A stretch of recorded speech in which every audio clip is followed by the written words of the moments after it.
Hello everyone, welcome back to test Saathi. So finally the day came. आज वो दिन आ चुका। हमने लास्ट सेशन में अनाउंस की थी कि हम 100 days prelims quick revision series लेके आ रहे हैं आपकी यूपीपीसीएस प्री 2024 को टारगेट करते हुए। तो ये जो सीरीज है ना, ये बहुत ही स्पेशल सीरीज है हमारी यूनिट की तरफ से, हमारी टीम की तरफ से। ये जो सीरीज होगी आपकी, वो आपके अब तक के सबसे बेस्ट सीरीज में से रही है। वी ऑलरेडी नो, मैंने आपको लास्ट सेशन में भी कहा था कि आप में से मैक्सिमम लोग अपनी प्रिपरेशन बहुत अच्छी कर रहे होंगे, आपने पहले से पढ़ चुके हैं क्योंकि एग्जाम पोस्टपोन्ड हुआ था। But now the thing is कि अगर हमें पेपर नहीं हुआ है और आपने देखा कि जस्ट आरओ का पेपर हुआ था and the questions were at the level, तो हमें बिल्कुल इस चीज को समझना है कि अब जिस समय से जैसे जैसे ये बढ़ रहा है, अब आयोग जो है वो अलग मूड में हमें दिख रही है और आयोग में प्रश्नों का स्तर, प्रश्नों का लेवल जो है वो बिल्कुल बढ़ता जा रहा है। द सेम थिंग आपके जो है यूपीपीसीएस के साथ भी है, और यूपीपीसीएस प्री जो हमारे लिए क्या है, उतना ही जो है वो क्या है, एक बड़ा चैलेंज होता है। क्योंकि पता है आपको, प्री की जो रिजल्ट होती है बहुत अनसर्टेन्स होती है। जनरली बहुत सारे स्टूडेंट ऐसे होते हैं जो लॉन्ग टर्म प्रिपेयर कर रहे होते हैं, पर वो कहीं ना कहीं प्री में ही मिस जाते हैं। ये इतना अनसर्टन है कि इवन कि a man who give the interview, जिसने इंटरव्यू दिया होता है, उसकी भी ये सर्टिनिटी नहीं होती, पॉसिबिलिटी नहीं होती कि वो नेक्स्ट टाइम प्री क्लियर कर पाएगा या नहीं कर पाएगा। तो प्री हमेशा से क्या रहा है, चैलेंजिंग रहा है। क्योंकि आपको पता है कि प्री और मेंस दोनों की जो ओरिएंटेशन है वो बिल्कुल क्या है, अलग है, बिल्कुल डिफरेंट है। तो हमें क्या करना है और मैं क्या करने वाला हूं सेशंस में, हमारी पूरी टीम आपके साथ कंप्लीट जीएस डिस्कस करेगी, एक क्विक रिवीजन करेंगे हम और टारगेट करेंगे, स्टिक आउट करेंगे कि कौन कौन से जोन हैं जहां से यूपीपीसीएस क्वेश्चन रेगुलरली पूछ रही है, वहां से क्वेश्चंस बन रहे हैं और वहीं से आपके क्वेश्चंस आएंगे। दो चीजें कि एक तो हम अपने पीवाईक्यू से देख ही रहे हैं कि क्वेश्चन कहां से पूछे जा रहे हैं और कहां कहां पॉसिबिलिटीज है बनने की, और फिर हम ये भी देखेंगे कि अगर यूपीपीसीएस बहुत डेप्थ लेवल तक जाएगा तो कहां तक जा सकता है, और आपको बिल्कुल अपनी ओरिएंटेशन को वहीं रखनी है। ये जो सीरीज है वो डेली आप हमारे साथ सिर्फ 1 घंटा 1 आवर मेरे साथ स्पेंड करिए। आप बिल्कुल एयरफोन लगा लीजिए, बस मैं जितना कह रहा हूं उतनी सुनिए। आपको पीडीएफ मिल जाएगी, आप उसकी क्विक नोट बना सकते हैं, और बस जिन जिन पॉइंट्स को मैं आपको हाईलाइट करके दूंगा उन पॉइंट्स को आप क्या करिए, अच्छे से स्टिक आउट करके कंप्लीटली प्रिपेयर कर लीजिए। That will be enough for your UPPCS. ये हमारी टीम पूरी की पूरी क्वालिटी और कंटेंट जो आपके साथ श्योर करेगी। हम पूरी तरीके से कंप्लीटली रिवाइज करेंगे, आपको किसी भी प्रीलिम्स कोर्स में इन्वॉल्व कराने की जरूरत नहीं पड़ेगी। आप हमारे साथ प्रिपेयर करिए, हम बिल्कुल आपको एक सटीक तरीका जो है वो कैसे हम प्री को क्लियर करेंगे, कैसे किए हैं हमने, तो वो चीजें आपको बिल्कुल यहाँ पर जो है वो हम डिस्कस करेंगे। तो आज की जो हमारी सेशन है, जैसा कि मैंने आपको कहा था कि हम इंडियन ज्योग्राफी के साथ शुरू करेंगे, और आज हमारा 100th डे का फर्स्ट डे है, डे 1 है, और आज से ये हमारी जर्नी जो यहाँ से शुरू हो जाती है। हम इसे शुरू करेंगे इंडियन ज्योग्राफी से, और लास्ट सेशन हमने जहां तक देखा है पीवाईक्यू में आपको मैंने बताया था कि 20 to 22 questions are from the आपके ज्योग्राफी का, और उसमें से लगभग 8 से 10 क्वेश्चंस जो एवरेज होते हैं वो कहां से होते हैं, इंडियन ज्योग्राफी से होते हैं। और Indian geography plays a very great important role आपके यहाँ पे यूपीपीसीएस में। तो इंडियन ज्योग्राफी को हमें क्या करना है, बहुत अच्छे से देखना है। देखिए, there are some part of geography जो सिंक्रोनाइज करता है with the environment, there are some part of environment, मतलब दोनों की ब्लेंड्स होती है। तो जब हम ज्योग्राफी को पढ़ेंगे तो वो चीजें हमारी एनवायरमेंट में भी हेल्पफुल होगी, और वही चीजें एनवायरमेंट के अंदर भी करते हैं तो कवर अप हो जाती है। मैं आपके साथ आने वाले दिनों में ज्योग्राफी का complete India world and then we will complete आपके एनवायरमेंट का, और ये कंप्लीट पैकेज आपकी पता है कि आपको 30 से 35 मार्क्स आपकी एश्योर करती है। एंड आई विल श्योर, मैं आपको बिल्कुल ध्यान रखिए कि आप हमारे सेशंस को अगर रेगुलरली करेंगे, will get more than 90% strike rate with the efficiency आपको यहाँ पे होगा। क्योंकि ये चीजें आपको बिल्कुल वो कॉन्साइज वे में, मैंने आपको कहा भी कि जहां से क्वेश्चंस पूछे जा रहे हैं और कहां पूछी जा सकती है, उन दोनों चीजों के बारे में हम बात करेंगे इस पूरे कंप्लीट सीरीज के अंदर में। तो चलिए, विदाउट वेस्टिंग आवर टाइम, आज के इस सेशन की शुरुआत करते हैं फ्रॉम द डे 1, और आज हम कुछ बेसिक समझने का प्रयास करते हैं अबाउट द इंडियन ज्योग्राफी का, इंडिया का। तो जब हम इंडिया के बारे में बात करते हैं तो इंडिया, आपको पता है कि भारत जो हमारा वो एक बहुत ही विशाल देश है, और हमें इसमें समझने की जरूरत है व्हाट अबाउट द इंडिया। और जब भी हम इंडिया की बात करेंगे तो इंडिया की सबसे इंपॉर्टेंट जो हमारे लिए चीज है वो है उसकी भौगोलिक अवस्थिति। इंडिया की भौगोलिक अवस्थिति क्या है, इंडिया है कहां पे, तो भौगोलिक अवस्थिति हमें यहाँ पे क्या है, भारत की समझनी है, क्योंकि आपको पता है कि भौगोलिक अवस्थिति को से साथ ही हम क्या करते हैं, हम ये समझ पाते हैं कि हमारी जो यहाँ की क्या होगी, जलवायु कैसी होगी, हमारे यहाँ का जो है वो वातावरण कैसा होगा, इन्वायरमेंटल इंपैक्ट्स कैसे होंगे, किस तरह की क्लाइमेटिक इंप्रेशन आपको देखने को मिलेगी। इट्स ऑल अ थिंग जो आपकी जो है पूरी की पूरी ज्योग्राफी डिसाइड होगी आपके क्या से, इट्स अ प्रेजेंस।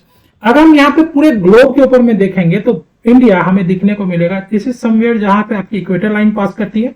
तो इंडिया जो वो क्या है, अगर हम यहाँ पर देखेंगे तो वो उत्तरी गोलार्ध यानी कि नॉर्दर्न हेमिस्फीयर में एग्जिस्ट करती है।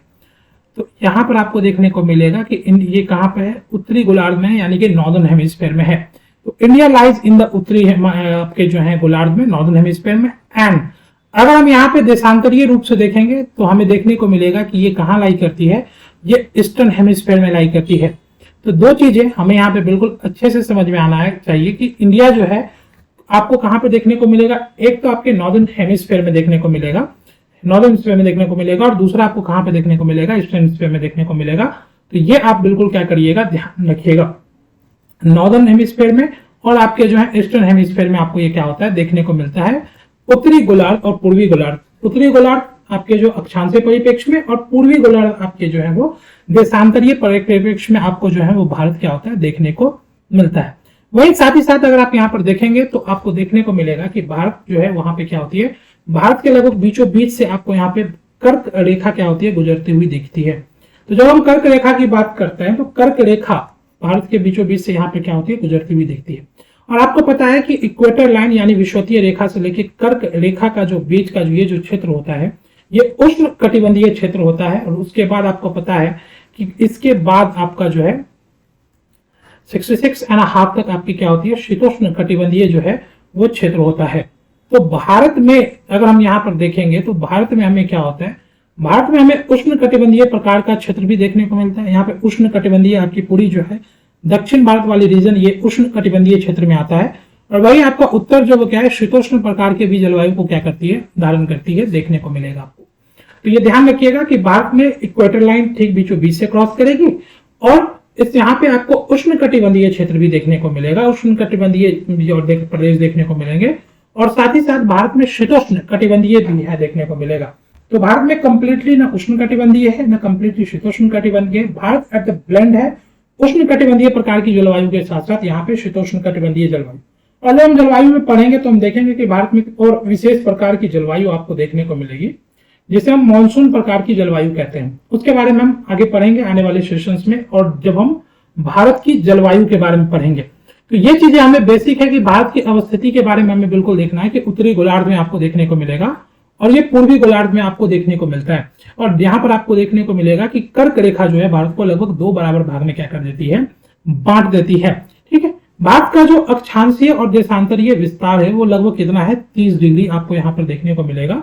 लेकिन पूर्व से पश्चिम का जो विस्तार है वो उत्तर से दक्षिण के विस्तार के कंपेरिजन में क्या होता है, कम होता है। तो सबसे पहले तो हम भारत के जो है वो क्या कहते हैं, अक्षांशीय विस्तार को समझते हैं और फिर इसको देखते हैं।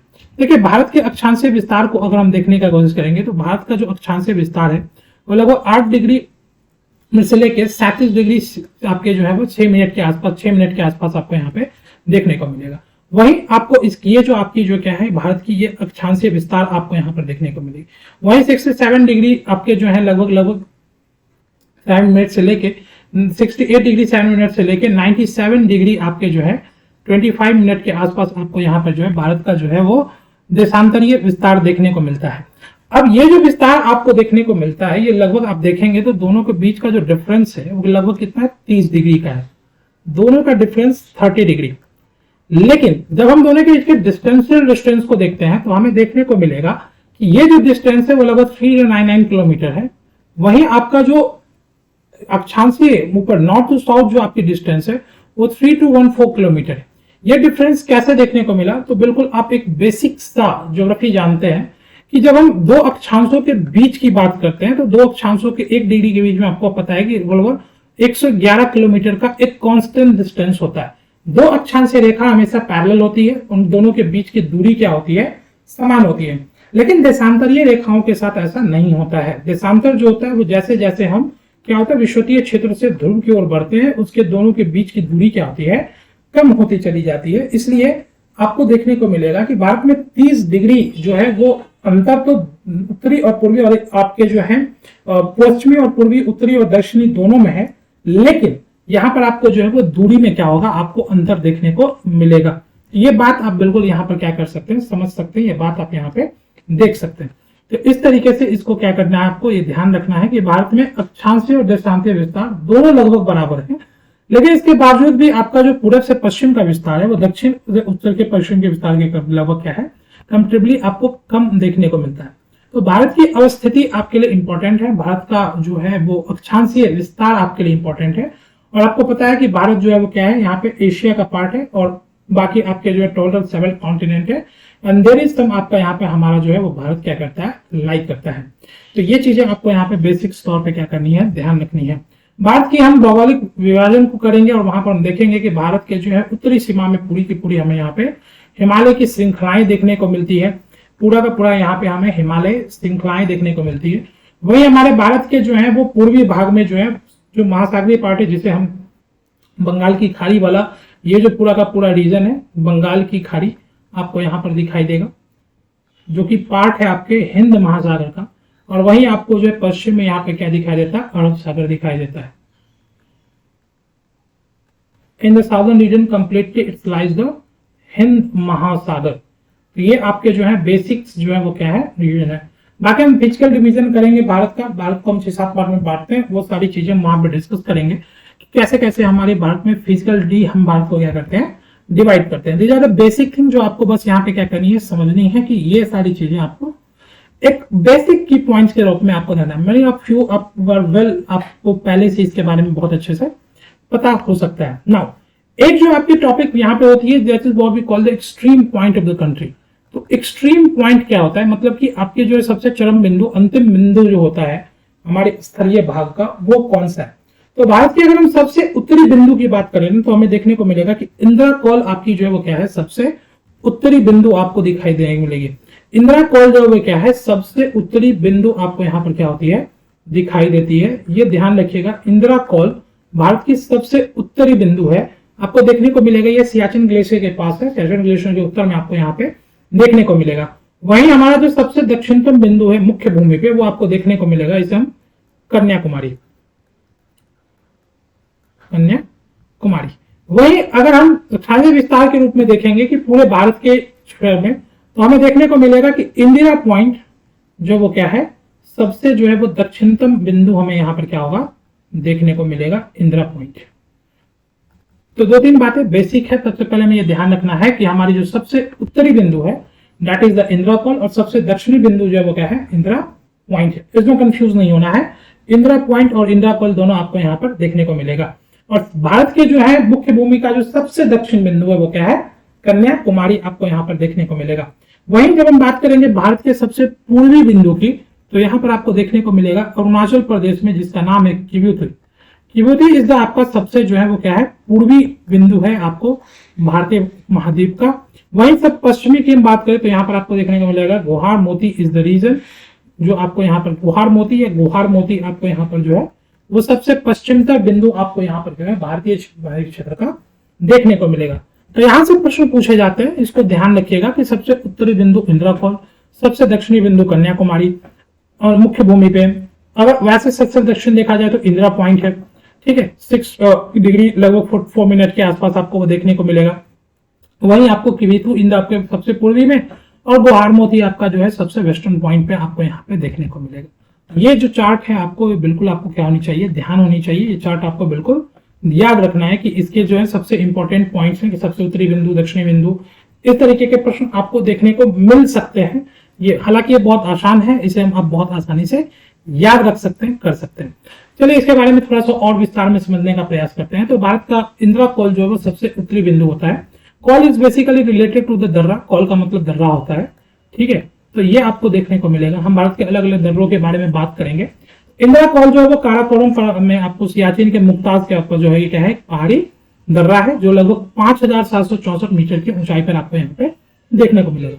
सियाचिन के मुमताज क्षेत्र में आपको 2 दर्रे हैं, एक तो पूर्व में और एक पश्चिम में। और इंदिरा कॉल आपको यहाँ पर लगभग इसके पश्चिम में आपको और देखने को मिलेगा, जिसे इंदिरा कॉल वेस्ट के नाम से जाना जाता है, जो इसके पश्चिम में है, ठीक है। उसकी ऊंचाई लगभग 5,988 मीटर है। लेकिन जो सबसे उत्तरी में हमारा जो बिंदु है वो क्या है, इंदिरा कॉल है। तो ये हमें इंदिरा कॉल ध्यान रखना। वहीं जब हम भारत के सबसे दक्षिणतम बिंदु की बात करते हैं तो इंदिरा पॉइंट भारत का सबसे दक्षिणतम बिंदु है। और आपको देखने को मिलेगा कि अंडमान निकोबार द्वीप समूह का जो ग्रेट निकोबार है, ग्रेट निकोबार सबसे लास्ट का हमारा द्वीप है, तो ग्रेट निकोबार पे यह सबसे जो है वो क्या है, बिंदु है, सबसे अंतिम बिंदु है, ये दक्षिणतम बिंदु है ग्रेट निकोबार द्वीप का। तो ध्यान रखिएगा, ये ग्रेट निकोबार द्वीप का सबसे दक्षिणतम बिंदु है, लगभग 6 डिग्री जो है 8 मिनट के आसपास आपको ये देखने को मिलेगा। तो ये आपकी क्या है, दैट इज द भारत का सबसे दक्षिणी बिंदु। इसके बाद आपको देखने को मिलेगा कि इंदिरा पॉइंट्स को पहले पिगमेंट पॉइंट या पार्सन्स पॉइंट भी कहा जाता था। तो ये ध्यान रखिएगा एक फैक्चुअल इंफॉर्मेशन के रूप में। और मुख्य भूमि पे जो सबसे दक्षिणतम बिंदु कन्याकुमारी में विवेकानंद रॉक मेमोरियल आपकी यहाँ पे देखने को मिलेगी। वहीं भारत के सबसे पश्चिमी बिंदु में आपको गुहार मोती, जो गुजरात के कच्छ जिले में नारायण सरोवर के पास स्थित है, जो भारत का सबसे जो है वो क्या है, पश्चिम आपको देखने को मिलेगा। वहीं सबसे पूर्वी बिंदु की बात करें तो अरुणाचल प्रदेश में आपको किबुथी जो है वो क्या है, सबसे जो है पूर्वी बिंदु। ये आपको भारत, चीन और म्यांमार सीमा के जंक्शन के पास दीपू दर्रे से लगभग 40 किलोमीटर पश्चिम में आपको ये क्या होगा, देखने को मिलेगा। तो ये ध्यान रखिएगा, किबुथी ध्यान रखिएगा, गुहार मोती ध्यान रखिएगा, इंदिरा पॉइंट ध्यान रखिएगा और इंदिरा कॉल ध्यान रखिएगा। उत्तर और दक्षिण याद रखना आसान है क्योंकि ऊपर कॉल है, नीचे जो है पॉइंट। कॉल से दर्रा है तो इसलिए इंदिरा कॉल ऊपर सबसे उत्तरी बिंदु और इंदिरा पॉइंट सबसे दक्षिणतम बिंदु आपको यहाँ पे देखने को मिलेगा। तो ये याद रखना हमारे लिए क्या है, आसान है, इसको हम बहुत आसानी से याद भी रख सकते हैं। Now the next term is what we call the आपके भारत के आकार के बारे में। तो भारत की आकृति जो जब हम देखते हैं, भारत के मैप को जब हम देखते हैं तो भारत जो है वो त्रिभुजाकार न होकर क्या है, वो एक चतुष्कोणीय रूप में आपको ये क्या होता है, देखने को मिलता है। यदि आप भारत के मैप को देखेंगे तो ये आपको क्या होगा, चतुष्कोणीय रूप में आपको क्या होता है, देखने को मिलता है। कुछ इस तरह की शेप हमारी इंडिया की बनती है। तो भारत जो है वो क्या है, चतुष्कोणीय जो है वो शेप का आपको यहाँ पर देखने को मिलेगा। और इसकी पश्चिम से लंबाई लगभग जो है 2933 किलोमीटर और आपकी जो है वो क्या है, दक्षिण से लंबाई जो लगभग 3214 किलोमीटर के आसपास आपको यहाँ पे देखने को मिलेगी। भारत के भूभाग के कुल क्षेत्रफल जो आपको यहाँ पर देखने को मिलता है वो लगभग 32 लाख किलोमीटर वर्ग किलोमीटर के आसपास है। तो 32 लाख वर्ग किलोमीटर स्क्वायर का आपको यहाँ पे क्या है, एरिया आपको यहाँ पर दिखाई देगा। और भारत के जो आपको जो है कुल जितना भी क्षेत्रफल है विश्व का, उसका लगभग भारत जो क्या है 2.4% जो है वो क्या है, पूरे भारत के मतलब पूरे विश्व के जो है कुल भौगोलिक क्षेत्रफल का 2.4% क्षेत्रफल भारत का है। तो 32 लाख वर्ग किलोमीटर ध्यान रखिएगा और 2.4% of the world total geographical area. और क्षेत्रफल की दृष्टि में भारत जो है विश्व का क्या है, 7वां सबसे बड़ा देश है। तो ये बिल्कुल आपको जो है की फैक्टर्स और की पॉइंट ध्यान रखना है। कमेंट सेक्शन में लिखिएगा कि भारत जो क्षेत्रफल की दृष्टि से विश्व का सबसे बड़ा जो है वो देश कौन सा है, ये आप लिखिएगा कमेंट सेक्शन में। तो बिल्कुल यहाँ पे 7वां जो है वो क्या है, सबसे बड़ा देश जो आपको क्या होगा देखने को मिलेगा, दैट इज द भारत आपको यहाँ पे। तो ये ध्यान रखिएगा कि भारत विश्व का सबसे बड़ा जो है वो क्या है, क्षेत्रफल की दृष्टि से 7वां सबसे बड़ा देश यहाँ पर देखने को मिलता है।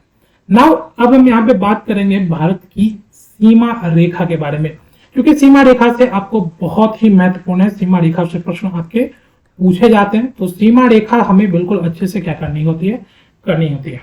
नाउ जब हम भारत के स्थलीय सीमा रेखा की बात करते हैं तो भारत का जो स्थलीय सीमा रेखा है वो लगभग आपको देखने को मिलेगा 15,200 किलोमीटर के आसपास। ये लगभग भारत की जो है वो स्थलीय सीमा रेखा है। भारत की जो स्थलीय सीमा रेखा आपको लगभग 15,200 किलोमीटर का देखने को मिलता है, जिसमें 16 राज्य और 2 केंद्र शासित प्रदेश क्या होते हैं, शामिल होते हैं। यानी अब अगर आप यहाँ पर देखेंगे तो 16 राज्यों से सम्मिलित आपको देखने को मिलेगा भारत की स्थलीय सीमा रेखा, जिसमें 16 राज्य और 2 केंद्र शासित प्रदेश हैं। तो स्थलीय सीमा रेखा की बात करेंगे तो ये हमारी भारत की जो है वो क्या है, स्थलीय सीमा रेखा और 2 केंद्र शासित प्रदेश। आपको बहुत अच्छे से पता चलेगा कि लद्दाख और आपकी जो है क्या है, what is the Jammu Kashmir जो है यहाँ पे 2 शामिल है। यहाँ पे आपके जितने भी स्टेट्स एलोंगेटेड है, सारे के सारे स्टेट्स को आप काउंट करेंगे तो लगभग 16 स्टेट्स आपको जो है वो क्या होगा, देखने को मिलेगा, जो भारत के साथ मतलब कि भारत की स्थलीय सीमा रेखा का निर्माण करती है। वहीं जब हम भारत के समुद्री तट रेखा की बात करेंगे तो अंडमान और निकोबार द्वीप समूह को भी अगर जाते हैं, यानी पूरा का पूरा जो हमारा भारत का जो समुद्री तट रेखा है वो 7,516 किलोमीटर का है। तो ये ध्यान रखिएगा 7,516.6 किलोमीटर टोटल आपकी जो क्या है, भारत की जो है वो समुद्र तटीय रेखा है। भारत की जो समुद्र की तट रेखा है वो लगभग वो कितना है, 7,516 किलोमीटर। और इसमें आपको देखने को मिलेगा कुल 9 राज्य और 4 केंद्र शासित प्रदेश इसमें क्या है, शामिल है। तो आपके टोटल 9 राज्य और 4 केंद्र शासित प्रदेश मिला के आपको टोटल जो समुद्री तट रेखा है वो कितनी है, 7,516 किलोमीटर। वही जब हम बात करते हैं कि मुख्य भूमि की तटीय लंबाई, तो वो कितना आपको देखने को मिलेगा, 5400 आपके जो है 22.6 किलोमीटर ये आपको देखने को मिलता है। ये इसका अंतर क्या है कि जब हम मुख्य भूमि की बात करते हैं तो मुख्य भूमि की तटीय लंबाई जो है वो कितनी है, 5,400 आपके 52 किलोमीटर। लेकिन जब पूरा उसमें अंडमान हमारे द्वीप समूह को भी, जब हम लक्षद्वीप को, अंडमान निकोबार को ऐड कर देते हैं तो टोटल हमारा कितना हो जाता है, टोटल हमारा हो जाता है 7,516 किलोमीटर। ठीक है। भारत में जो सबसे अधिक जो तटीय सीमा आपको किसी राज्य की देखने को मिलेगी, दैट इज द गुजरात की आपको देखने को मिलेगी। गुजरात जो है राज्य के रूप में, गुजरात सबसे बड़ा तटीय सीमा आपको यहाँ पर जो है गुजरात का देखने को मिलेगा। एक चार्ट को देखते हैं तो हमें बेहतर तरीके से समझ में आएगा। ये चार्ट भारत के तटीय सीमा रेखा को प्रदर्शित करता है। अगर आप यहाँ पर देखेंगे तो आपको देखने को मिलेगा कि यहाँ पर कुल आपको गुजरात, जिसकी तटीय सीमा रेखा क्या है, सबसे अधिक यहाँ पर देखने को मिलेगा 1200 आपके 14 किलोमीटर का लगभग जो है ये क्या है, तटीय सीमा रेखा आपकी जो है वो गुजरात की यहाँ पर देखने को मिलेगी। मैंने आपको यहाँ पे लास्ट हमने भी अभी जस्ट हमने क्या देखा, हमने यहाँ पर देखा कि 9 राज्य और 4 केंद्र शासित प्रदेश मिला के टोटल हमारा कितना बनता है, 7,516 किलोमीटर। तो 7,516 किलोमीटर टोटल हमारी कोस्टल लाइन है। लेकिन हमने कहा कि मुख्य भूमि से कितनी बनती है, तो 5400 आपके जो है 22 किलोमीटर। ये जो आपका है, देखिए अगर आप यहाँ पे इस मैप को गौर से देखिएगा तो यहाँ पे देखिए गुजरात, आंध्र प्रदेश, तमिलनाडु, महाराष्ट्र, केरल, उड़ीसा, कर्नाटका, गोवा, पश्चिम बंगाल, ये आपके टोटल 9 राज्य हो गए। और यहाँ पे दमन दीव और आपकी पुडुचेरी, ठीक है, पुडुचेरी, ये दोनों आपके क्या है, आपको पता है कि ये दोनों आपके जो केंद्र शासित है। और अंडमान निकोबार और लक्षद्वीप, तो 4 केंद्र शासित प्रदेश और टोटल 9 जो राज्य हैं, यहाँ पर आपको ये सब मिलकर क्या कर रहे हैं, तटीय सीमा रेखा की निर्माण कर रहे हैं। और मुख्य भूमि पे, क्योंकि अंडमान निकोबार और लक्षद्वीप समूह तो समुद्र में है, तो मुख्य तटभूमि पर आपके कितना है, 5,200, ये जो है 22.5422 किलोमीटर आपके यहाँ पे। तो मुख्य तटीय भूमि पर आपकी जो सीमा रेखा है वो कुछ इस तरीके की आपकी, ये आपकी टोटल जो सीमा रेखा है मुख्य भूमि पे, ये जो है वो लगभग कितनी है, 5,422। और इसमें यदि आप लक्षद्वीप को जोड़ दीजिए, इसमें आप अंडमान निकोबार को जोड़ दीजिए, तो ये 7,516 किलोमीटर क्या हो जाता है, हो जाता है। इतनी बातें आपको यहाँ पर क्या करनी है, क्लियर रखिएगा। 9 राज्य, 4 केंद्र शासित प्रदेश। मैं इस पे बार बार क्यों जोड़ दे रहा हूँ, क्योंकि कई बार प्रश्न आपके साथ इस तरह से घुमा के आएगा और आप यहाँ पे कंफ्यूज होंगे। तो बिल्कुल आपको ध्यान रखना है कि 4 केंद्र शासित प्रदेश ऐसे हैं जिसकी सीमा समुद्री तट से बनती है, और 9 ऐसे राज्य हैं जहां पे समुद्री तट है। और उसमें मुख्य भूमि में आपके 2 केंद्र शासित प्रदेश, 9 राज्य ऐसे हैं जहां देखने को मिलेगा। 2 ऐसे केंद्र शासित मतलब प्रदेश हैं जहां पे क्या है, 2 आपके जो है उनका वो मुख्य भूमि से नहीं जुड़े हुए हैं। तो टोटल आपके ये ध्यान रखिएगा कि 7,516 किलोमीटर समुद्री तट रेखा, और मुख्य भूमि पे जो आपकी समुद्री तट रेखा वो कितनी है, तटीय लंबाई कितनी है, तो 5,422 किलोमीटर की आपकी जो है यहाँ पे देखने को मिलती है। तो ये चीजें आपको बिल्कुल यहाँ पर क्या करिएगा, ध्यान में रखिएगा। नाउ अब हम बात करेंगे कर्क रेखा के बारे में और आपके जो है मानक यामुत्तर रेखा के बारे में। तो हमने अभी भी देखा था कर्क रेखा क्या होता है। कर्क रेखा जो है 23.5 डिग्री जो आपकी अक्षांश होती है, उत्तरी अक्षांश, इसे हम कर्क रेखा कहते हैं। और 23 डिग्री दक्षिणी अक्षांश को हम क्या कहते हैं, मकर रेखा कहते हैं। ठीक है। तो भारत से हमारी कर्क रेखा गुजरती है, जो लगभग भारत के मध्य से होकर गुजरती है, भारत को 2 बराबर भागों में बांटती है। और आपको देखने को मिलेगा कि यहाँ से आपके प्रश्न कई बार अलग अलग तरीके से आपके पूछे जाते हैं कि वे कौन कौन से राज्य हैं जहां से भारत में कर्क रेखा गुजरती है। तो पहले तो हम राज्यों को लिस्ट आउट कर लेते हैं। टोटल 8 ऐसे राज्य हैं जहां से क्या होती है, आपको कर्क रेखा गुजरती हुई दिखेगी। पहला राज्य आपको यहाँ पर दिख रहा होगा जिसे हम गुजरात कहते हैं, तो यहाँ पे आपकी गुजरात हो गई। दूसरा आपका यहाँ पे राजस्थान हो गया, राजस्थान से आपकी जो है यहाँ पे कर्क रेखा क्या होती है, गुजरती है। इसके बाद आपको देखने को मिलेगा मध्य प्रदेश आपका जो राज्य है, यहाँ से भी क्या होती है, कर्क रेखा यहाँ पे गुजरती हुई आपको ये दिखेगी। तो ये सारे आपके जो है सबसे इंपॉर्टेंट आपके जो यहाँ पे हैं। इसके बाद आपको देखने को मिलेगा छत्तीसगढ़, देन आपका यहाँ पे झारखंड, देन आपकी पश्चिम बंगाल,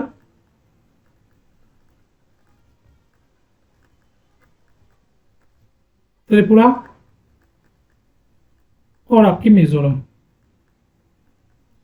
ये वो राज्य हैं जहां से क्या होती है, कर्क रेखा भारत से गुजरती है। ध्यान रखिएगा, बिल्कुल भारत के बीचों बीच से गुजरती है। भारत के बीचों बीच से गुजरते हुए आपको देखने को मिलेगा कि ये जो है यहाँ पर क्या होती है, ये सारे राज्य हैं जहां से भारत में कर्क रेखा गुजरती है। और कर्क रेखा क्योंकि आपको पता है कि बहुत महत्वपूर्ण होता है, क्योंकि आपको पता है कि एक बार वंस इन द टर्म आपको पता है कि जब हमारे यहाँ क्या होता है, ग्रीष्म अयनांत की स्थिति आती है, ठीक है, तो यहाँ पर आपको पता है 21 June is the time period जहां पे क्या होता है, आपकी जो सूर्य की किरणें होती हैं वो लंबवत होती हैं। सूर्य की किरणें क्या हो जाती है, यहाँ पे परपेंडिकुलर हो जाती है, लंबवत हो जाती है। तो ये आपको ध्यान रखना है, इसलिए कर्क रेखा महत्वपूर्ण है। तो भारत भी यहाँ पे इससे गुजरती है, इसके कारण जलवायु घटनाएं और बहुत सारी प्रकार की जो है प्रभाव आपको देखने को मिलेगा। ये हम क्लाइमेटोलॉजिस्ट में डिस्कस करेंगे, डिफरेंट जगह पे डिस्कस करेंगे। अभी हमें यहाँ पे क्या करना है, राज्य ध्यान रखना है कि कौन कौन से राज्य हैं जहां से भारत में कर्क रेखाएं गुजरती हैं। तो ये आपके महत्वपूर्ण राज्य हैं जहां से भारत में क्या होती है, कर्क रेखाएं गुजरती है। टोटल 8 ऐसे राज्य हैं, इन 8 राज्यों को ध्यान रखिएगा। गुजरात, राजस्थान, मध्य प्रदेश, छत्तीसगढ़, झारखंड, पश्चिम बंगाल, त्रिपुरा और मिजोरम, ये वो राज्य हैं जहां से आपकी क्या होती है, कर्क रेखा गुजरती है। इसके बाद अगर हम मानक यामोत्तर की बात करें, यानी कि हम बात कर रहे हैं आपके टाइम की, तो भारत में जो आपकी जो टाइम लाइन है, विच इज आपके जो है इंडियन स्टैंडर्ड टाइम, ये आपको देखने को मिलेगा कि 82°30 आपके जो है वो क्या है, मतलब 82.5 डिग्री जो है वो ईस्टर्न आपके जो है वो क्या है, लॉन्गिट्यूड को माना गया है कि ये भारत की क्या है, आईएसटी है, इंडियन स्टैंडर्ड टाइम को रिप्रेजेंट करता है। तो 82 डिग्री आपके जो है 30 मिनट, 82.5 डिग्री जो पूर्वी देशांतर है वो भारत की मानक यामोत्तर रेखा है कि जो इंडियन स्टैंडर्ड टाइम को क्या करती है, रिप्रेजेंट करती है। तो आपके इंडियन स्टैंडर्ड टाइम जिसे हम आईएसटी कहते हैं, ये आपको देखने को मिलेगा। ये जो है आपको उत्तर प्रदेश के मिर्जापुर से क्या होती है, गुजरती हुई दिखेगी, ठीक है। तो उत्तर प्रदेश के मिर्जापुर से गुजरती हुई आपको यहाँ पर देखने को मिलेगी। This is what we call the आपका Indian standard time. Indian standard time आपको पता है कि ये 82.5 30 डिग्री पे है, और 0 डिग्री से लेके ये सारी बेसिक्स हमारी है कि जो आपके जो है ग्रीनविच जीएमटी, जिसे हम ग्रीनविच मीन टाइम कहते हैं, वहां से हमारा इंडिया का टाइम कितना, लगभग 5.5 घंटा जो हम क्या होते हैं, 5.5 आवर हम क्या होते हैं, आगे होते हैं। यानी कि अगर यहाँ पे आपको देखने को मिलेगा कि अगर इंग्लैंड में दोपहर के 12 बज रहे हैं तो इंडिया में उसी समय क्या होगा, शाम के 5:30 बज रहा होगा। तो दैट इज द डिफरेंस यहाँ पे कि इंडियन स्टैंडर्ड टाइम क्या है, 5.5 घंटा आगे है जीएमटी से। इसके अलावा आपको यहाँ पर ध्यान रखना है कि ये जो यामोत्तर रेखा है, टाइम है, ये भारत में 5 राज्यों से गुजरती है। उत्तर प्रदेश से गुजरती हुई दिखेगी, मध्य प्रदेश से गुजरती हुई दिखेगी, छत्तीसगढ़ से गुजरती हुई दिखेगी, उड़ीसा से गुजरती हुई दिखेगी और आंध्र प्रदेश से गुजरती हुई दिखेगी। अगर आप यहाँ पर देखेंगे तो ये आपका जो है, अगर यहाँ पर ये कुछ इस तरीके से गुजरती है, उत्तर प्रदेश होते हुए यहाँ से आपकी मध्य प्रदेश से आपको छत्तीसगढ़, और उसके बाद आपके जो है वो कहते हैं उड़ीसा एंड आंध्र प्रदेश। तो ये सारे वो राज्य हैं जहां से क्या होती है, गुजरती हुई आपको ये दिखेगी। ये आपके जो है क्या है, आईएसटी है, इंडियन स्टैंडर्ड टाइम है। ये आपके इंडियन स्टैंडर्ड टाइम है जो यहाँ पर आपको जो है गुजरती हुई दिखेगी। अब कई बार क्या होता है कि इसमें आपके कई सारे महत्वपूर्ण जो है बिंदु, यहाँ से क्वेश्चंस आपको देखने को मिलते हैं। देखिए, किसी भी एग्जाम की जब हम तैयारी करते हैं तो हमारे पास 2 तरीका होता है। एक, बहुत सारे स्टूडेंट ये प्रिपेयर करते हैं कि वो घटना चक्र को पढ़ते हैं, और घटना चक्र क्या होता है, घटना चक्र इज बेसिकली द पीवाईक्यू, वो प्रीवियस ईयर क्वेश्चन पेपर है। यूपीपीसीएस बहुत स्मार्ट है अपने क्वेश्चन को प्रिपेयर करने में, और खास करके अब तो जो ये समय है वो धीरे धीरे खत्म हो चुका है कि अब घटना चक्र बेस्ड क्वेश्चंस बहुत कम आ रहे, ठीक है। देखिए, 2 तरह से हम किसी चीज को पढ़ते हैं। एक ये होता है तरीका, आप जनरली देखेंगे बहुत सारे टीचर्स की एक टेंडेंसीज होती है। ये टेंडेंसी क्या होती है, the tendency is something like that, कि आपको देखने को मिलेगा कि जैसे कोई क्वेश्चन पूछ दिया तो फिर वो उसको डिस्कस कर रहे हैं आपके बीच में कि हाँ देखो ये क्वेश्चन पूछा, इस तरह की स्टैंडर्ड क्वेश्चंस जो है वो यूपीपीसीएस या यहाँ पे आपको देखने को मिला।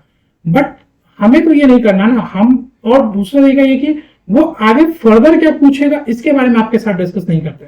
बट हमारी पढ़ने के तरीका हमेशा ऐसा होना चाहिए कि जो पूछ लिया वो तो ठीक है, but what are the next possibility to be there ना। जैसे अगर आप यहाँ पर देखेंगे तो आपको इस पर यहाँ पर आपके कई सारे क्वेश्चन जो है वो आईएसटी और आपकी कर्क रेखा से बनती है। जैसे आपने एक तो हमने देखा कि कर्क रेखा कौन कौन से राज्य से गुजरती है, ठीक उसी तरह से हम बात करेंगे कि आईएसटी कौन कौन से राज्य से गुजरती है, ठीक है। तो आईएसटी पहले तो कर्क रेखा कौन कौन से राज्य से गुजरती है, देन वी विल की आईएसटी कौन कौन से राज्य से गुजरती है। तो कर्क रेखा के बाद हम देखेंगे कि आईएसटी कौन कौन से राज्य से गुजरती है, यानी कि इंडियन स्टैंडर्ड टाइम। तो हमने देखा कि उत्तर प्रदेश से, आपकी मध्य प्रदेश से, आपके जो है that what we call the Chhattisgarh से, आपके जो है वो उड़ीसा से, इन सारे राज्यों से क्या होती है आपकी इंडियन स्टैंडर्ड टाइम गुजरती हुई आपको दिखेगी। तो ये तो आपके इंपॉर्टेंट आपको यहाँ पर जो है देखने को मिलेगा, यहां से आपकी गुजरती है। अब क्या होता है कि कई बार आपको क्वेश्चन देखने को मिलेगा यहाँ पे कि इंडियन स्टैंडर्ड टाइम और आपकी जो है वो क्या कहती है कर्क रेखा, ये दोनों की दोनों जो है वो कहां पे एक दूसरे को काटती है, ये पॉइंट आपको क्या करना है, ध्यान रखना। तो आईएसटी की बात करेंगे हम, इंडियन स्टैंडर्ड टाइम, और आपकी जो है क्या है व्हाट वी कॉल द कर्क रेखा। एक सेकेंड दोस्तों, कर्क रेखा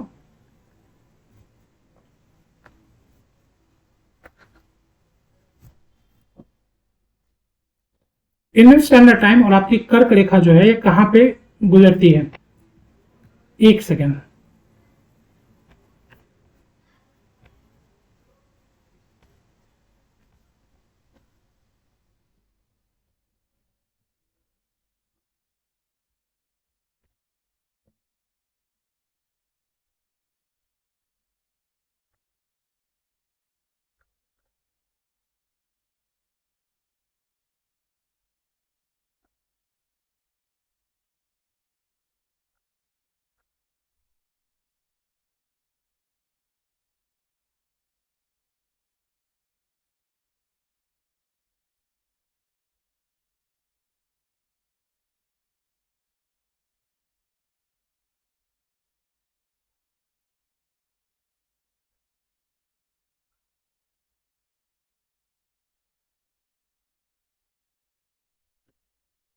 okay, so Indian standard time किस भारतीय मानक रेखा है वो कहां से गुजरती है। तो एक तो आपको उत्तर प्रदेश देखने को मिलेगा, दूसरा आपकी एमपी के देखने को मिलेगा, तीसरा आपका छत्तीसगढ़ देखने को मिलेगा।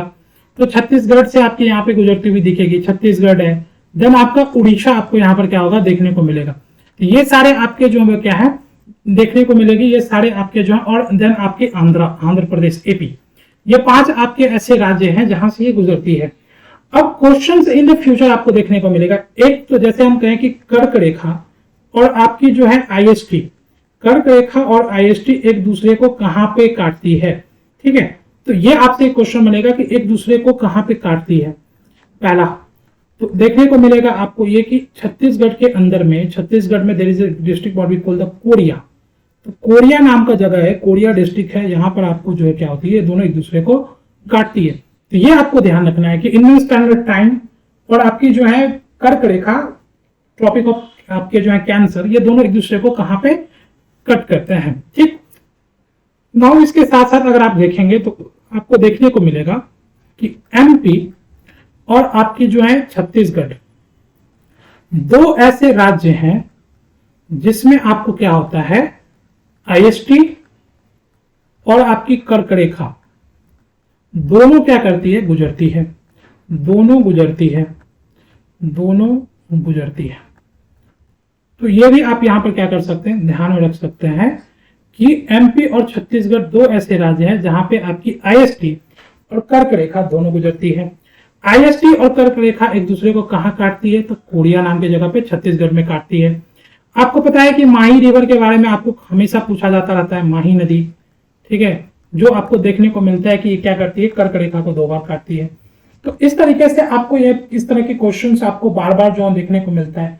नाउ इन दिस ईयर आपको देखने को मिलेगा लास्ट बीपीएससी में, बीपीएससी ने एक इनोवेशन किया, उसने एक स्टेप आगे बढ़ के क्वेश्चन पूछा, ठीक है। अब उसने क्या क्वेश्चन पूछा, BPSC asked the question that कि यहां पर आपको बीपीएससी क्वेश्चन पूछा कि ये जो आपकी आईएसटी है और आपकी जो कर्क रेखा है दोनों किस पठार पे कटती है, ठीक है, ये दोनों किस पठार पे कटती है, पठार कौन सा है। तो यहां पर आपको देखने को मिलेगा कि ये बघेलखंड के पठार पे कटती है।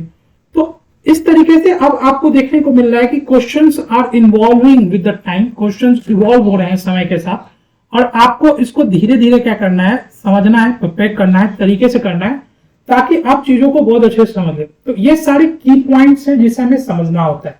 ये नहीं कि सिर्फ हम राज्य को याद कर ले, रट लें और बस हमारा काम हो जाएगा, बिल्कुल भी नहीं। हमें अलग अलग पॉइंट्स को देखना पड़ेगा, उसके फिजिकल्स की स्टेबिलिटी, कौन कौन जगह से क्या कट रही है, पॉसिबिलिटीज क्वेश्चंस की कुछ भी हो सकती है, ठीक है। तो यहाँ पर कौन कौन सी नदियां हैं जो आपको देखने को मिलेगा कर्क रेखा से कटती हुई गुजरती है। ठीक है, तो कुछ स्पेसिफिक पॉइंट होते हैं जो अब हमें क्या करना होगा, प्रिपेयर करना पड़ेगा, क्योंकि क्वेश्चंस अब जो वो क्या हो रहे हैं, स्टैंडर्ड्स जो है अपनी वो क्या कर रही है, बढ़ाई दे रही है, पूछी जा रही है। तो बिल्कुल ये ध्यान रखिएगा कि जब मानव यामुत्रा रेखा की बात होगी तो ये सारे पॉइंट्स आपको यहाँ पे ध्यान रखना है कि 5.5 घंटा आगे है, 82.5 डिग्री से आपकी पास ऑन करती है। 5 ऐसे राज्य हैं जहां से ये गुजरती हुई देखने को मिलेगी। ठीक है, अब हमारे पास जो टॉपिक है जहां से क्वेश्चंस आपको देखने को मिलते हैं वो भारत की सीमाएं।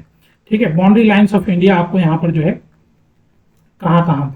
तो देखिए, भारत का आपको पता है कि दक्षिण एशिया का एक बहुत महत्वपूर्ण इसका जो रोल है, और भारत में आपको देखने को भारत के बारे में कि ये क्षेत्रफल और जनसंख्या दोनों की दृष्टि में जो है दक्षिण एशिया का सबसे बड़ा देश है। अगर यहाँ पर देखेंगे तो भारत की जो है वो 7 देशों के साथ स्थलीय सीमा बनती है। एक तो बांग्लादेश के साथ, चीन के साथ, अफगानिस्तान के साथ, म्यांमार के साथ, भूटान के साथ, नेपाल के साथ और पाकिस्तान के साथ। तो 7 ऐसे आपके जो है देश हैं जिसके साथ इसकी जो है क्या होती है, स्थलीय सीमा बनती है। वहीं जब हम बात करेंगे आपके समुद्री सीमा की, तो आपको देखने को मिलेगा श्रीलंका के साथ, मालदीव के साथ, इंडोनेशिया के साथ, आपको म्यांमार के साथ, इन सभी के साथ हमारी क्या है, मैरीटाइम बाउंड्री भी शेयर होती है। ठीक है, भारत के 16 राज्य और 2 केंद्र शासित जो है प्रदेश पड़ोसी देशों के साथ क्या है, स्थलीय सीमा से जुड़े हुए हैं। तो 16 राज्य और 2 केंद्र शासित प्रदेश हमारे क्या है, वो अन्य जो हमारे पड़ोसी राज्य स्थलीय सीमाओं के साथ क्या करते हैं, साझा करते हैं। अगर आप यहाँ पे मैप पे देखेंगे बहुत क्लियरली आपको दिखेगा कि भारत की सीमा के रूप में एक तो आपको पाकिस्तान दिखेगा जो हमारा पड़ोसी है, तो इसके साथ हमारी सीमा साझा होती है। हमारा अफगानिस्तान के साथ क्या होता है, सीमा साझा होता है, तो अफगानिस्तान हमारा पड़ोसी। दूसरा हमारा चाइना के साथ हमारी बाउंड्री सकती है, चाइना के साथ हमारा है, नेपाल के साथ है, भूटान के साथ है, बांग्लादेश के साथ है, म्यांमार के साथ है। तो दीज आर द कंट्रीज जिनके साथ हमारी क्या होती है, बाउंड्रीज जो होती है वो शेयर होती है। एंड आपको यहाँ पर देखने को मिलेगा समुद्री सीमा के रूप में Sri Lanka, then you will found the आपके जो मालदीव्स, देन इधर आपको जो इंडोनेशिया।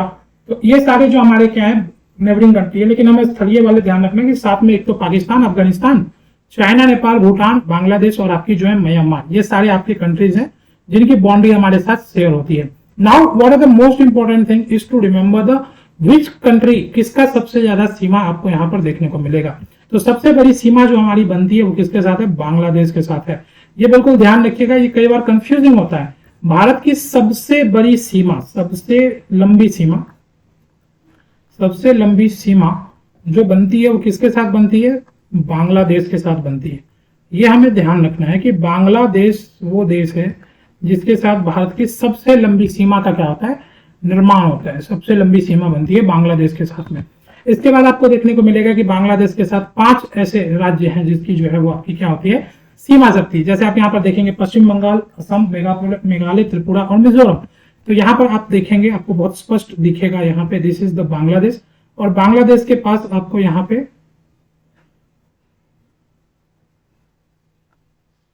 बांग्लादेश के पास ये हमारी पश्चिम बंगाल है। पश्चिम बंगाल के बाद आपको यहाँ पर देखने को मिलेगा this is what we call Assam, this is what we call आपका मेघालय, त्रिपुरा और मिजोरम। ये आपके 5 ऐसे स्टेट हैं जिनकी बाउंड्रीज क्या होती है आपके जो है बांग्लादेश के साथ यहाँ पे बनती हुई दिखेगी। कई बार क्या होता है कि क्वेश्चंस आपको इस तरीके से भी पूछा जाएगा कि इनमें से कौन सा राज्य है जिसकी सीमा इस देश की सीमा के साथ नहीं सकती है। तो आपको एक प्रॉपरली मैपिंग के थ्रू आपको ये ध्यान रखना है कि कौन कौन से राज्य हैं जिनकी सीमा किस किस के साथ मिलती है, क्योंकि ये बहुत इंपॉर्टेंट होता है हमारे लिए। तो यहाँ पे 5 ऐसे राज्य आपको देखने को मिलेंगे जिनकी सीमा बांग्लादेश के साथ मिलती है, पश्चिम बंगाल, असम, मेघालय, त्रिपुरा और आपकी मिजोरम।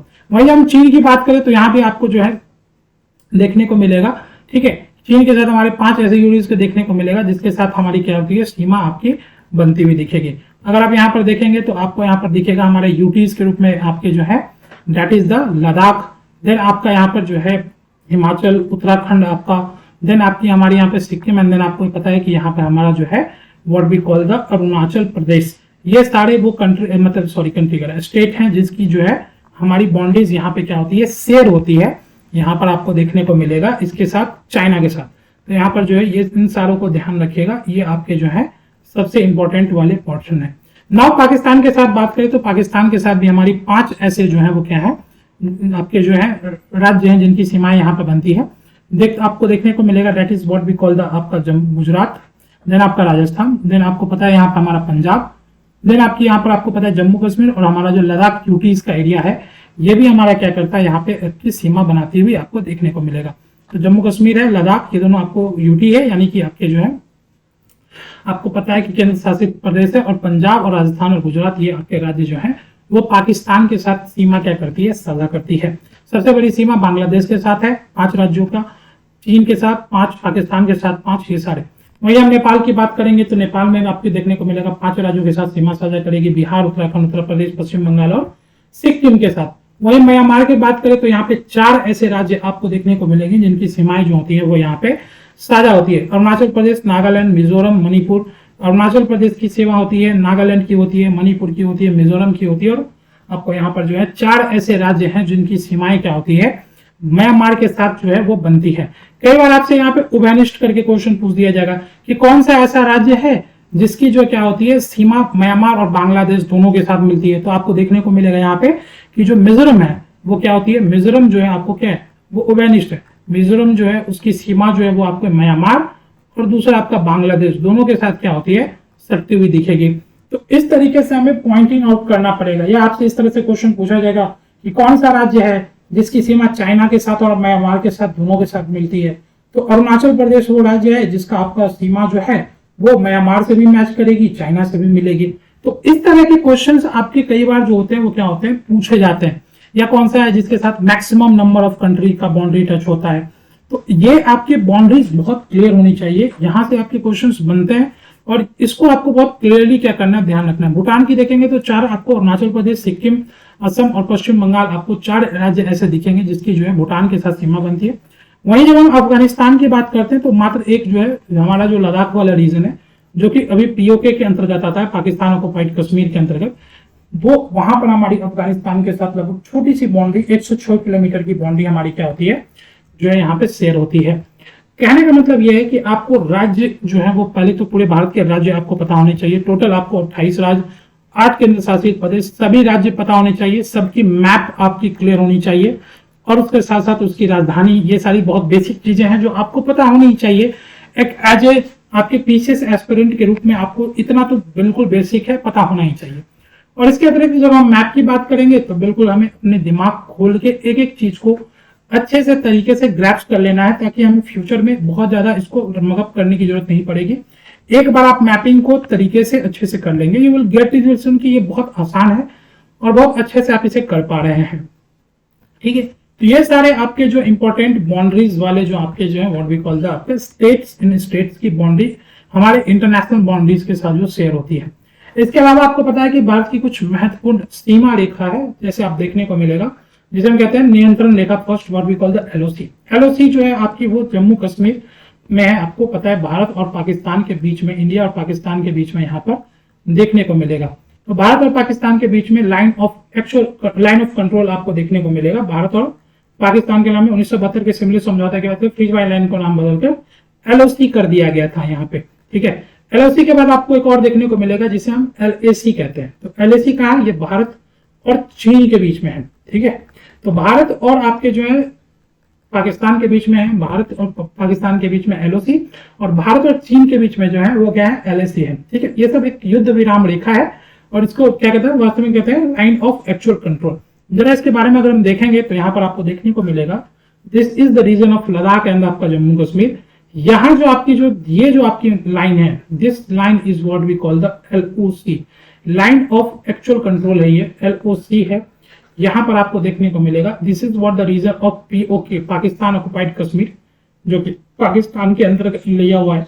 ये जो रीजन है what we call the Siachen glacier, तो ये हमारी Siachen glacier, and this is the line of actual control, जो कि हमारी ये जो पार्ट है ये चाइना के पास है, एक्साई चीन वाला रीजन। ठीक है, तो ये आपकी लाइन ऑफ एक्चुअल कंट्रोल है और इस साइड आपकी लाइन ऑफ कंट्रोल है, line of control between the Pakistan and India, और line of actual control between the India and आपका चाइना का पार्ट, जिसका लाइन ऑफ एक्चुअल कंट्रोल हम कहते हैं। तो ये सारी चीजें आपको यहाँ पर जो है वो देखने को मिलेगी। बात जो है यहाँ पर आपके एलओसी और एलएसी के बारे में। वही हम डुरंड लाइन की बात करते हैं तो डुरंड लाइन आपको देखने को मिलेगा, भारत और अफगानिस्तान को अलग करती है, और इसका जो बेसिकली आपको सर मार्टिन डुरंड ने किया था। बेसिकली ये जो है लद्दाख जो भी पीओके का पाकिस्तान ऑक्युपाइड कश्मीर रीजन का है, इसी का ये यहाँ पर आपको क्या होगा एज ए पार्ट आपको यहाँ पर दिखाई देगा। अगर आप यहाँ पर देखेंगे तो this is the what we call the आपका डुरंड लाइन।